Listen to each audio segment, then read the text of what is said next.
آج ہم آپ کے سامنے جو نئی کہانی پیش کرنے جا رہے ہیں اس کا نام ہے تلخ محبت اور اس کی رائٹر ہیں بیا احمد۔ تو چلیں جی شروع کرتے ہیں صفحہ نمبر 1 سے۔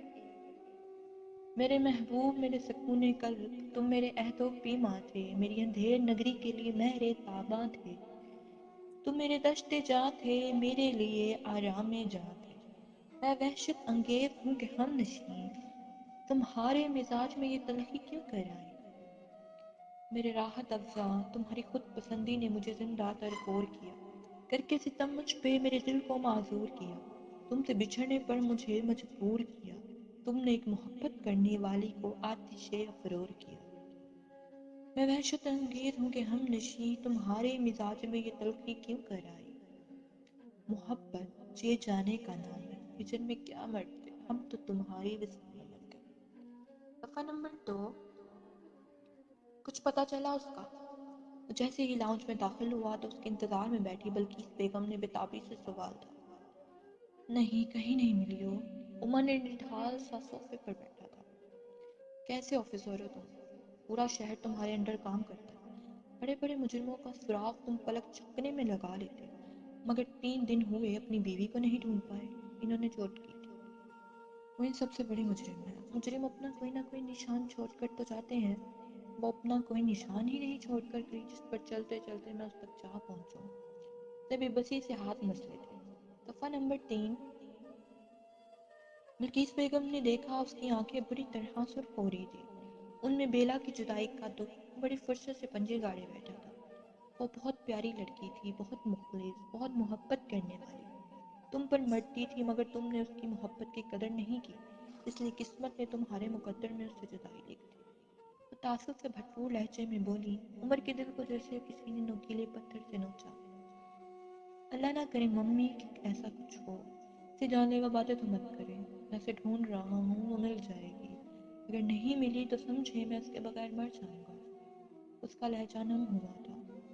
اور وہ جو 3 سال سے تمہاری بے پناہی کی وجہ سے مرتی رہی، اس کا کیا عمر؟ انہوں نے طنزیہ کہا۔ صفحہ نمبر 4۔ اب دعا کریں کہ وہ بس ایک بار مل جائے مجھے، میں اس کے ان 3 سالوں کے ایک ایک لمحے کا حساب دوں گا۔ وہ ایک عزم سے کہتا صوفے پر پڑا، اپنا کوٹ اٹھا کر وہاں سے چلا گیا۔ مگر بلقیس بیگم کا دل بیٹے کے اس دوپٹے تک رنج میں مبتلا رہا تھا۔ تو اگلا سین کچھ اس طرح سے ہے۔ کتنی جھوٹی تھی نا وہ، کہتی تھی کہ کچھ بھی ہو جائے تو تمہیں چھوڑ کر کہیں نہیں جانے والی، تم دھوپ میں رکھو یا سائے میں، غم دو یا خوشی، بس میرے ساتھ رہو، میں ہر حال میں تمہارے ساتھ چلوں گی۔ مگر چل تو قدم بھی نہ سکی۔ بیڈ پر لیٹے اس نے تکلیف کے عالم میں اپنی گیلی آنکھوں کو رگڑ کر صاف کیا تھا۔ اسے آج بھی وہ دن یاد تھا۔ اس دن وہ ڈیوٹی سے آج گھر واپس آیا تو مائرہ نے اس کے لیے کھانا لے کر آئی۔ اسے آج بھی وہ دن یاد تھا۔ اس دن وہ ڈیوٹی سے واپس گھر آیا تو مائرہ اس کے لیے کھانا لے کر آئی۔ اور بیٹا سب ٹھیک ہے نا؟ اس نے شفقت سے چھوٹی بہن سے پوچھا۔ صفحہ نمبر 5۔ جی بھیا الحمدللہ، جس مائرہ کا بھائی آپ جیسا ہو اس کی زندگی میں کچھ خراب کیسے ہو سکتا ہے؟ وہ محبت سے بھرپور لہجے میں بولی تھی۔ اوہ ہو گڈ۔ وہ مسکرایا۔ تمہاری وہ سرپری دوست کیسی ہے؟ اس نے نوالا منہ میں ڈالتے ہوئے سرسری سی انداز میں پوچھا تھا۔ کیوں آپ کی بات نہیں ہوتی کیا اس سے؟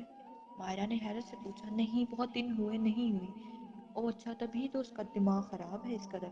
کیوں، کیا ہوا؟ عمر نے حیرت سے پوچھا۔ وہ واپس جا رہی ہے۔ واپس کہاں؟